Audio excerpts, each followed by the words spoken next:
Step by स्टेपच करत गेलो. असं एकदम मला हेच पाहिजे, हं, असं म्हणजे आता आता शेडच पाहिजे, गव्हाणच पाहिजे, हं, ते पाणी आता असं नाही आम्ही केलेलं. हं. आम्ही स्टेप बाय वरती गेलो, की बाबा हा दुसऱ्या जीवावरती केला मी मी जाऊन येतो, गावाला जाऊन येतो, हं. पाहुण्यांच्याकडनं जाऊन येतो, इकडून असा धंदा हा नाही. ते आता मला आता परवडतच नाही धंदा तसा विचार केला तर. 10-15 लिटरच्या 10 गाया म्हणजे पाळण्यापेक्षा बर तुम्ही 5 गाया 25 लिटरच्या पाळा. तेव्हा तुमची मेहनत वाचते, उत्पन्न जास्त निघतंय आणि सर्वच बचत होते ना. जे काय आहे गोट्यामध्ये मी त्या माझ्या बायकोमुळेच आहे ना. बर मी नसेल तर ती सगळं हँडल करते पाठीमागे.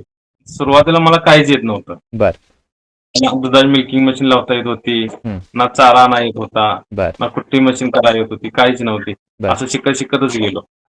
तर मित्रांनो, आज आपल्यासोबत आहेत पाटील डेअरी फार्मचे सर्व दादा नमस्कार.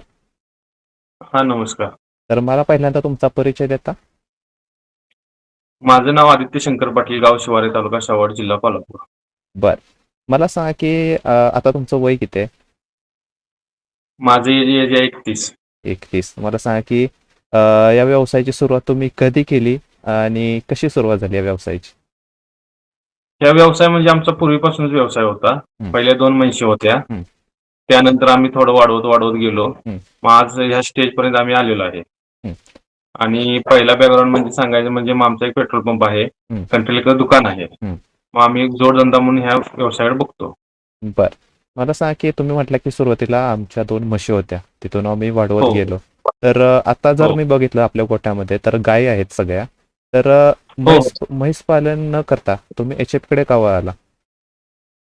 काय कसं होतंय म्हैशींचा भाकर काळ जास्त राहतोय ना हं, आणि गायींचा भाकर काळ जास्त राहत नाही ना. हं, गाय ज्यावेळेला आपण हे करतो, ज्यावेळेला गाब गाय जाते, हं, त्यावेळेला ती 7व्या-8व्या महिन्यापर्यंत दूध देते. हं, 7व्या महिन्यात तिला आटवतं. तसं म्हैशीचं नसतंय ना. हं, म्हैशीचा भाकर काळ जास्त असल्यामुळे हं, जास्त लोक गायीकडे वळतायत ना. हं.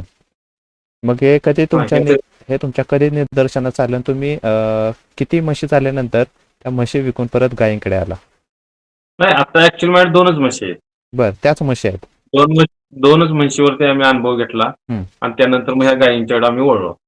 बर आता या गायींची खरेदी तुम्ही कधी केली आणि कशी सुरुवात झाली? नाही एकवरच आम्ही केलेले असे काही म्हणजे एकदमच असे काही आणलेले नाहीत आम्ही. बर असे एक आणली की 2 आणली की असे आणलेत. हं. या कुठून खरेदी केल्या? काही गाय मी ह्याच्या माझ्याकडे आता होस्टनच्या आहेत, काही गाय लोकलच्या आहेत, हं, काही गाय बेंगलोर बॅचच्या आहेत. हं. अशा वेगवेगळ्या प्रकारच्या वेगवेगळ्या जातीवंतच्या गाय आहेत माझ्याकडे. बर तुम्ही जसं की म्हटला की आमचा पेट्रोल पंप आहे आणि हा जोडधंदा म्हणून मी करत असतो. तर फक्त पेट्रोल पंपावर तुम्ही डिपेंड न राहता दूध व्यवसायामध्ये पण का उतरायचं ठरवलं? नाही दूध व्यवसाय म्हणजे पूर्वीपासून आमचा व्यवसाय आहेच ना. हं, आमचा पूर्वीपासून दूध आमच्या आमच्या आजी होती तेव्हापासून 2 म्हशी होत्याच ना. हं. मग पेट्रोल पंपावर जोडधंदा म्हणून आता पेट्रोल पंपावरती बसून काय करायचं म्हणून हा जोडधंदा आम्ही केला ना. बर मग पेट्रोल पंपावर किती वेळ असताना दूध व्यवसायाकडे किती व्यवसाय तुम्ही दूध व्यवसायाकडे तुम्ही किती वेळ लक्ष देता?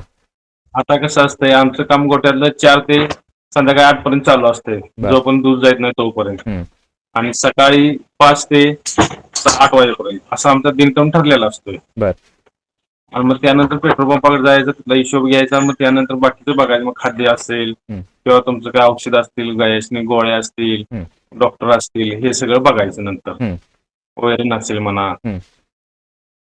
हे नंतर सगळं आपण बघायचं दुपारच्या वेळी. तर तुम्ही ज्यावेळेस हा सुरुवात केला त्यावेळेस तुम्हाला जे आजूबाजूचे लोक होते ते तुमच्याकडे कोणत्या दृष्टिकोनातून बघत होते? म्हणजे तुम्ही एक दूध व्यवसाय सुरू करताय आणि भरपूर प्रश्न येतात आजूबाजूचे की कशाला दूध व्यवसाय वगैरे. तर असे प्रश्न कधी आलेले का? कसा तुम्ही सामना केला हा त्याचा? आलेले ना. मग आलेले ना. लोकांना वाटायचं हा दूध व्यवसाय करतोय, हा टिकतोय का नाही? हं, हा पंप हा कधी शेतात गेलेला नाही. हं, हा धंदा करतोय की नाही? असे लोकांच्या मनात बरेच प्रश्न होते ना. पण त्यांना मी करून दाखवलं. हं, एक जिद्द ठेवली मनाची, एक चिकाट ठेवली आणि ते करून दाखवलं त्यासनी. हं. सुरुवातीला तुम्हाला कोणत्या गोष्टी येत होत्या ज्यावेळेस तुम्ही या व्यवसायामध्ये उतरल्यानंतर? आणि काय काय अनुभव आले सुरुवातीला सुरुवातीचे? सुरुवातीला मला काहीच येत नव्हतं. बर ना दुधाची मिल्किंग मशीन लावता येत होती, हं, ना चारा आणता येत होता, बर ना कुट्टी मशीन करायला येत होती, काहीच नव्हती. बर असं शिकत शिकतच गेलो. आता किती वर्ष झाले व्यवसायात? आता ह्या दिवाळीला 3 वर्ष होतील. 3 वर्ष होतील. तर या 3 वर्षामध्ये दूध व्यवसायाबद्दल तुम्हाला काय काय अनुभव आले? दूध व्यवसायाचा म्हणजे मुक्त गोठा असेल तर ढोर आपला आजारी पडत नाही, गाय आजारी पडत नाही. हं, गाब जायला काही त्रास येत नाही हम्म. किंवा इतर बाकीचा काही खर्च असतोय तो असतोय. म्हणजे आपली मेहनत कमी होते. 50% वरती मेहनत येते मुक्त गोठा असेल तर. बर. आणि बंदिस्त गोठा असेल तर एक 100% काम आपण 100% राबवावं लागतंय. तर शेअरचं स्ट्रक्चर किती आहे तुमचं आणि कसं नियोजन केलेलं आहे सगळं? आता माझा मुक्त गोठा आहे. बर.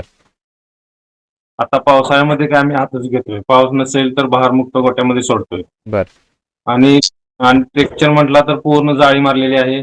साईडून पाण्याची टाकी आहे, पाण्याचे नियोजन केलेले आहे. त्यासनी बाहेर गव्हाणीचं नियोजन केलेलं आहे, चाऱ्याचं नियोजन केलेलं आहे. एकूण किती जागेत हे नियोजन आहे आपलं? हे माझं आहे की 100 बाय 100 मध्ये आहे की. तर एखादा सुरुवात करताना मला सांग की तुम्ही यामध्ये गोठ्यामध्ये किती इन्व्हेस्टमेंट केली? आतापर्यंत मी इन्व्हेस्टमेंट गोठ्यामध्ये 4 ते 5 लाख रुपये केलेली आहे. 4 ते 5 लाख. आता नवीन ज्यावेळेस हा व्यवसायामध्ये नवीन तरुण उतरतो त्यावेळेस त्याचं म्हणणं असतं की भरपूर सुरुवातीला आपण चांगलं शेड बांधावं आणि सुरुवात करावी. त्याच्याबद्दल तुमचं काय मत असेल? नाही तुम्ही पहिल्यांदा काय तुम्ही खर्चच करू नका ना. पहिल्यांदा तुम्ही एक आपले एक पायरी चढत जावा ना वरती. पहिल्यांदा 1 गया घ्या, 2 घ्या, 3 घ्या. मग त्यानंतर त्यातून तुम्हाला जे उत्पन्न मिळेल त्यानंतर त्याच्यावर तुम्ही खर्च करा ना. असंच आपल्याला असं हायपायच पाहिजे, हेच पाहिजे, मग गावानं जास्तीच पाहिजे, शेड आपलं पाहिजे असं नको ना. ज्याला जिद्द आहे, ज्याला करायचं तो कुठं पण करणार. मग कसं शेड असावं सुरुवातीला आणि तुमचं कसं शेड होतं आधी? आमचं बंदिस्त शेड होतं पहिलं. बर.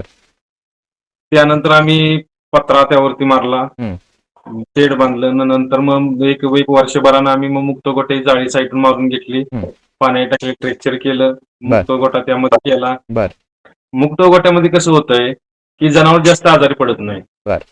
गोचिड प्रकार होत नाही आणि ते जेव्हा मनसोक्त पाणी पितात.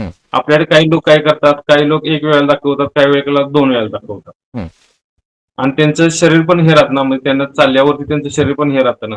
बर. आणि दुधाला पण फरक पडतोय मुक्त गोठ्यामध्ये. मग पावसाळ्यात तर असतो का मुक्त गोठा असला तरी? नाही, पावसाळ्यामध्ये कसं होतंय, पावसाळ्यामध्ये शेड काही ठिकाणी शेड असते, काही ठिकाणी शेड नसते मुक्त गोठ्यामध्ये. पाऊस आला की ऑटोमॅटिक जाऊन आत बसतात, पाऊस गेला की ऑटोमॅटिक बाहेर येतात. माझं काही शेड नाही म्हणून मी आता गोठा म्हणजे आत घेतलेत. बर. माझ्या शेडचं काम चालू करायचंय आता, पाऊस आहे त्यामुळे थांबलंय. मग आपल्या फार्मची पूर्ण कॅपॅसिटी किती आहे? गायींची किती कॅपॅसिटी आहे? माझ्या फार्म मध्ये आता म्हणजे मुक्त गोठ्यामध्ये 100 गायींची कॅपॅसिटी आहे. बर. आता किती आहे टोटल? आता 13 आहेत आणि 2 म्हशी आहेत माझ्याकडे. त्यामध्ये तुमच्याकडे 13 गायी आहेत. सुरुवातीला किती खरेदी केल्या आणि घरी किती तयार केल्या त्यामधल्या? घरी मी 3 तयार केलेले पहिल्या. बाकीचे असे एक वरती असे विकत आणलेले.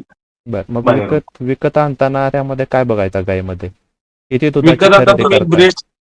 तुम्ही ब्रीड बघा, त्यांचं नक्षत्र बघा किंवा त्यांची काय कॅपॅसिटी आहे दुधाची ते बघा. बर. त्या 4 गोष्टी आहेत ना. तुम्ही कोणत्या कोणत्या गोष्टी बघायच्या आणि किती दुधाची गाय आपल्याला सुरुवातीला दूध व्यवसायामध्ये परवडते? आता कसं आहे माहितीये का, तुम्ही 10-15 लिटरची गाय घेतली आणि ती काय आपल्याला परवडत नाही. आपण कमीत कमी 20-25 लिटरच्या गाया जर असतील, मी काय म्हणतोय, तुम्ही 10-15 लिटरच्या 10 गाया पाळण्यापेक्षा तुम्ही 5 गाया 25 लिटरच्या पाळा. तेव्हा तुमची मेहनत वाचते, उत्पन्न जास्त निघतंय आणि सर्वच बचत होते ना. मग यामध्ये तुमचं आता दररोजचं चारा व्यवस्थापन कसं असतं? आता पावसाळा आहे त्यामध्ये कसं तुमचं? चारा व्यवस्थामध्ये गहू भुसा आमच्याकडे असतोय. बर. शेतातला चारा असतो, गहू भुसा असतोय आमच्याकडे. ऊस ज्या वेळेला असतो त्यावेळेला आम्ही वाढ घेतल्या ती कुठे असत्या. परत हत्ती नेपियर आता आम्ही केलं, ऊस क्रॉस, मका क्रॉस, नेपियर असतं आमच्याकडे आणि ऊसाच्या कांडे असतात. काही ठिकाणी काय होतं की सुक्या चारावर तर सुक्या चारावरच नियोजन करतात, ओल्या चारावर तर ओल्या चारावर नियोजन करतात. तर कसं आहे माहितीये का, सुका चारा आणि ओल्या चाराचं नियोजन का, आता पावसाळ्यामध्ये सुका चारा हा लागतोच. कारण काय होतं माहितीये का, आता पाऊस पडत असतोय त्यामुळे ओल्या चाऱ्यामध्ये त्या पाण्याचं प्रमाण भरपूर असते आणि ज्यावेळेला पाण्याचं प्रमाण भरपूर होतं त्यावेळेला दूध, एसएनएफ, फॅट कमी येते. त्यामुळे सुका चारा हा टाकावा लागतो. तर मला सांगा की तुमचा विकतचा चारा किती आहे आणि घरचा चारा किती आहे? नाही, माझा सर्व घरचाच चारा आहे. बर. मी आता आता ह्याच्यामध्ये काय केलेलं, ऊस ज्यावेळेला आपला ऊसाची लागण संपते हम्म. त्यावेळेला आम्ही मका करतोय. हम्म. मका केल्यानंतर मक्याचा आम्ही मुरघास तयार करतोय. हम्म. त्यानंतर गहू घेतो, आंतरपीक गहू घेतोय. हम्म. गव्हानंतर मग नंतर आपलं हातीग्रास लावतोय. हम्म. त्यामुळे सर्व घरचा चारा असतो. ऊसाच्या वेळेला ज्या वेळेला आपलं वाडा असते ऊसाचं हम्म. त्यावेळेला वाडा आपण घेतोय. मग मला सांगा, एक कसं हे किती जागे तुमचं नियोजन आहे चाऱ्याचं? आता मी हातीग्रास आणि नेपियर बर दोन्ही मिक्स मध्ये बर एक एक एक लावलेलं आहे. बर मला सांगा की काही जणांकडे जमीन नसते, मग त्यांनी दूध हा. व्यवसाय करावा का? आणि दूध व्यवसाय मग कसा परवडतो का आपल्याला? नाही, कसं होतंय माहितीये का, ते ज्याच्या त्याच्यावर डिपेंड राहते. बर ज्याच्या त्याच्या डिपेंड राहते. ज्याची जमीन नसेल, म्हणजे जेव्हा तुमचा स्वतः चारा असेल बर तेव्हा प्रॉफिट जास्त राहते. बर आणि ज्यावेळेला तुम्ही विकतच्या सर्व गोष्टी घेणार बर त्यावेळेला प्रॉफिट कमी राहते. बर आता दररोज हा खुराक. विषय. आणि हम्म. आणि ह्या धंद्यामध्ये ना स्वतः कष्ट करावं. बर स्वतः कष्ट करायला लागतं. काही जणांना वाटतं की आपण कामगार ठेवूया आणि सुरुवात करूया, तर ते किती योग्य वाटतंय तुम्हाला? नाही नाही, कामगार कधी ठेवावे, ज्यावेळेला तुमच्या 25 गाया होतील, 25च्या पुढे ज्या वेळेला गाय होतील तुम्ही नक्की कामगार ठेवा. बर पण त्याच्या आतमध्ये तुम्हाला नाही परवडत ते.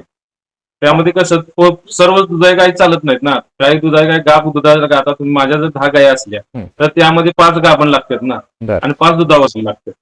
मग त्यांचा पण खर्च असतोय ना, मेंटेनन्स त्यांचा पण असतो ना. दूध ज्यावेळेला गाभ गाय असते तेव्हा त्यांचा पण मेंटेनन्स असतो ना. त्यांचा गरबा येते, त्यांची ट्रान्झॅक्शन येते, त्यांचं मिनरल मिक्सचर येते, व्हायटामिन येते, मल्टीस्टार येते, हे सर्व त्यांना द्यावं लागतंय ना. त्यांना जे हे लागतंय, प्रोटीन लागते ते द्यावं लागतंय ना त्यांना पण. तो पण खर्च त्यातून निघाला पाहिजे ना. मग मला सांग की आपल्या गोठ्यामध्ये आतापर्यंत डॉक्टर किती वेळ आले, कोणते कोणते आजार आलेले का गोठ्यामध्ये? माझ्या गोठ्यामध्ये आता म्हणजे फक्त आता थंड तापच फक्त, आणि फक्त म्हणजे गाय हिटवर आली गाय भरवायसाठी. बर आणि ज्या वेळेला मॅट नसेल तुमचं खाली कोबा असेल, हम्म. ज्यावेळेला मॅट नसेल त्यावेळेला गायच्या पायामध्ये आता म्हणजे पाण्यासारखा असा पू होतो. बर त्यावेळेला डॉक्टर आलेले, मग डॉक्टरांनी मला सल्ला दिला की तुम्ही मॅट वापरा. मग त्यापासून आपण मॅट वापरतो. तुम्ही स्वतः कोणते कोणते उपचार करता? मी स्वतः काय गाय ज्या वेळेला आठवायचं असेल त्यावेळेला हे करतोय, टोबा सोडतोय. जेव्हा त्यांचं म्हणजे पातळ शेण करतात त्याला गोळ्या चालतोय, काय असतं ते लिक्विड चालतोय आपण पाजतोय त्यांना स्वतः. जे काही सिरीज जे काही इंजेक्शन असेल तेव्हा डॉक्टर बोलवतोय आपण. बर आता दररोज खुराकाचं व्यवस्थापन कसं आहे आपलं? व्यवस्थापन ज्या माझ्याकडे जे आता 20 पलसच्या वर आहेत त्यांना डेली 5-5 किलो गोळे असत्या, आता असतोय, खपरे असत्या आणि मिनरल मिक्सचर असते आणि सरकी असते. हे 5 प्रकार आपण वापरतोय. आणि सोड्याचं प्रमाण आणि मिठाचं प्रमाण असतं.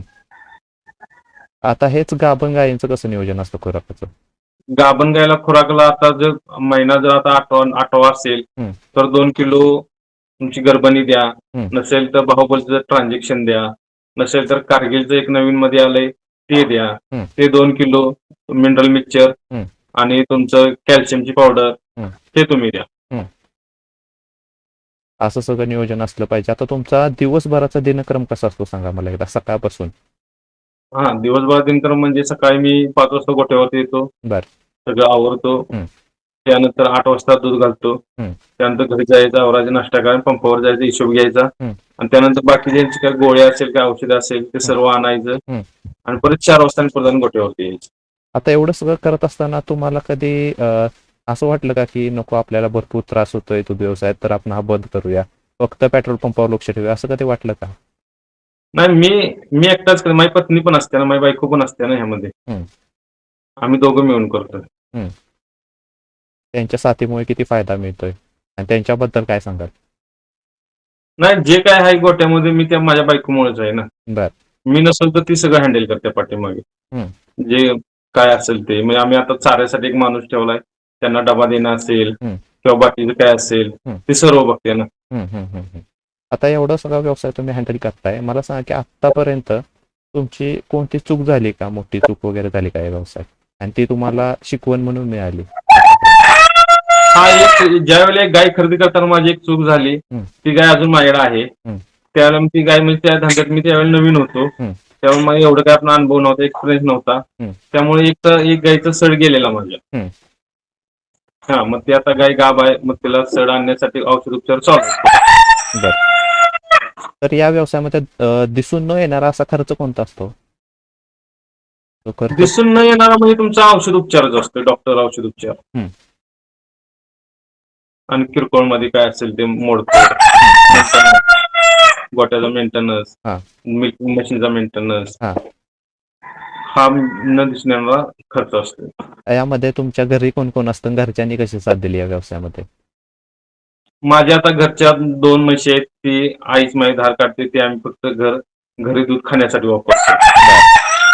आणि आमची फॅमिली भरपूर मोठी आहे. हा माझे भाऊ आहे, माझी वहिनी आहे, हा माझे वडील आहेत, माझे आजोबा आहे, आजी आहे, बर माझी बायको आहे, बर. ही सर्वजण आहे. म्हणजे सर्व जणांची मदत मिळते. हो हो, सर्वांची मदत मिळते. तर मला सांगा की आपलं आता एवढं सगळ्या गायींचं रोजचं दूध किती असतं आणि हे दूध कुठे जातं? आता माझं दूध म्हणजे टायमाला 80 लिटर दूध आहे. बर. माझ्या 5 गाभण आहेत, हं. 3चं दूध बंद आहे. हं. आणि हे दूध आमचं सगळं गोकुळात जाते. बर. मग ॲव्हरेज फॅट आणि एस एन एफ किती आहे आता सध्या? आता मला अवरेज फायदा सकाळचं लागतंय 4-1, हं. 4-2, हं. संध्याकाळचे लागतंय 3-8, हं. 3-9 दर कसा असं मिळतो? लागतं. दर कसा मिळतो मग आता? दर कसा मिळतो मग आता? दर एसएनएफ फॅट वरती राहतोय ना. बर. कधी कधी एसएनएफ फॅट जर हे असेल, उन्हाळा असेल तर एसएनएफ फॅट कमी येतोय ना, हं, हं, हं. किती दर मिळतो त्यामुळे दर कमी लागतो. दर किती मिळतो साधारण? साधारण मिळतोय 35-36 रुपये दर मिळतोय. बरं. आता मला सांगा की या व्यवसायातून महिन्याला किती उत्पन्न मिळतं? त्यामध्ये खर्च किती होतो आणि तुमचा ॲक्चुअल नफा किती राहतो? आता खर्च म्हणजे कसा होतोय, की एक तुमचं बिल होतंय, ते जातंय लागवडीला. बर. एक बिल जातं मेंटेनन्सला, एक बिल राहतंय आपणाला. हं. त्यामध्ये जर मोठा मेंटेनन्स मिल्किंग मशीनचा निघाला किंवा पाण्या मोटरचा निघाला बर. किंवा इतर काही मेंटेनन्स निघाला, तर ते तिकडेच जातं. हं. म्हणजे ह्यामध्ये एक 20% तर फायदा 100% आहे. बर. तुमचा खर्च किती, नफा किती राहतो तुम्हाला महिन्याकाठी? नाही, एका बिलामध्ये कसं होतंय, एका बिलामध्ये आता आमचं बिल कमी निघतंय. बर. ज्यावेळेला बिल जास्त होतंय त्यावेळेला जास्त नफा राहायचा. हं. आता माझं बिल किती आहे, 27,000-28,000 रुपये निघतंय आता. बर. त्यामध्ये माझा मेंटेनन्स म्हणजे आता मला आता परवडतच नाही धंदा तसा विचार केला तर. गाभण जास्त असल्यामुळे त्यांचा मेंटेनन्स हं. इतरांचा मेंटेनन्स परवडत नाहीये. हं. म्हणजे ज्याचं त्यालाच होतंय. हां. मग आता पुढं कसं प्लॅनिंग असणार आहे? पुढं प्लॅनिंग म्हणजे आता पुढं मी गाय आणि वाढवणार आहे. बर. आणि पुढच्या महिन्यात आणि 2 महिने गाय व्यायला झाले ते येत आहेत. हं. मग त्यानंतर माझं नियोजन लागतंय. हं, हं, हं. तर ह्या व्यवसायामध्ये आपल्याला पूर्णपणे सेटल होण्यासाठी किती वेळ लागतो? किती वर्ष आपल्याला संयम ठेवावा लागतो या व्यवसायामध्ये? कमीत कमी 5 वर्ष लागतात बघा बर. त्या व्यवसायामध्ये. हं, हं, हं. टोटल तुम्हाला अनुभव घ्यायचा असेल, गाय खरेदी करण्यापासून हं. ते मार्केटपर्यंत सर्वांच्या ओळखी होईस्तोवर हं. गोळी कुठली वापरायची, हं. आटा कुठला वापरायचा, हां. खपरी कुठली वापरायची, हं. हे सर्व 5 वर्षामध्ये तुम्हाला एक्सपिरियन्स येतोय. हं, हं, हं. आणि हा धंदा असा नाही की बाबा हा दुसऱ्या जीवावरती केला, मी जाऊन येतो, गावाला जाऊन येतो, हं. पाहुण्यांच्याकडनं जाऊन येतो, इकडून असा धंदा हा नाही. हं. मग बाकीचे तुम्ही आता इतर व्यवसाय बघत असाल आणि दूध व्यवसाय का चांगला वाटतो तुम्हाला? एक आवड आहे ना दूध व्यवसाय म्हणजे गायांची एक आवड होती, हं. त्यामुळे दूध व्यवसाय मी करतोय. हं, हं, हं. आवड असली पाहिजे त्या क्षेत्रामध्ये तरच आपण. आवड असली पाहिजे, त्या क्षेत्रामध्ये मन लागलं पाहिजे, हं. त्या क्षेत्रामध्ये स्वतः आपण मेहनत केली पाहिजे. हां. दुसऱ्या जीवावरती हा धंदा नाही चालत. हां, हां. आणि दररोज आपल्याला त्याकडे लक्ष दिलं पाहिजे कोणत्या. म्हणजे काय असेल वेळची वेळ बाबा, हं. वेळची वेळ त्यांची वेळची वेळ निगा केली पाहिजे. दिवसातून एकदा, आता उन्हाळ्यामध्ये दिवसातून एकदा त्यांना धुतलं पाहिजे, त्यांना फोगर बसवलं पाहिजे, बर. त्यांना वेळचे पाणी मिळालं पाहिजे, वेळचे चारा मिळाला पाहिजे, हं. तो चारा प्रमाणात टाकला पाहिजे. बर. जास्त चारा आपण टाकलं तर पातळ शेण करतात ना.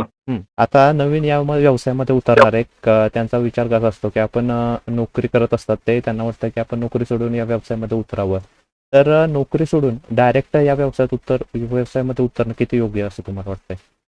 नाही, नोकरी सोडून ह्या व्यवसायात उतरणं म्हणजे चुकीचंच आहे. बर. तुम्ही नोकरी बघत बघत आरामशिरी 3 गुरु तुम्ही सांभाळू शकता. बर. 3 ते 4 सांभाळू शकता. हम्म. सकाळ तुम्ही काय ड्युटीला किती जाताय त्याच्या हिशोबावर तुम्ही प्लॅनिंग करू शकता. संध्याकाळी किती वाजता येतात त्याच्यावरती तुम्ही प्लॅनिंग करू शकता. हा हा असं काही गोट्यामध्ये म्हणजे असं काही फॉर्मवरती म्हणजे असं काही 24 तास राहावं आणि 24 तासच काम करावं असं काही नाही. हम्म. तसं तुम्ही काम केलं गोट्यामध्ये सकाळी 3 तास, संध्याकाळी 3 तास, दिवसात 7 तास दिलं की काम ओके मध्ये होतंय. आता सुरुवात व्यवसाय करताना काय होतं की पैसे नसतात काही जणांजवळ, तर पैशाचं नियोजन त्यांनी कसं करावं? पैशामध्ये तुम्हाला आहेत ना, तुमच्या दूध डेअरी आहेत, हम्म. त्यांच्याकडून घ्या. हम्म. त्या देतात ना तुम्हाला, अनुदान देतात. असे भरपूर पर्याय उपलब्ध आहेत ना. हम्म. हम्म.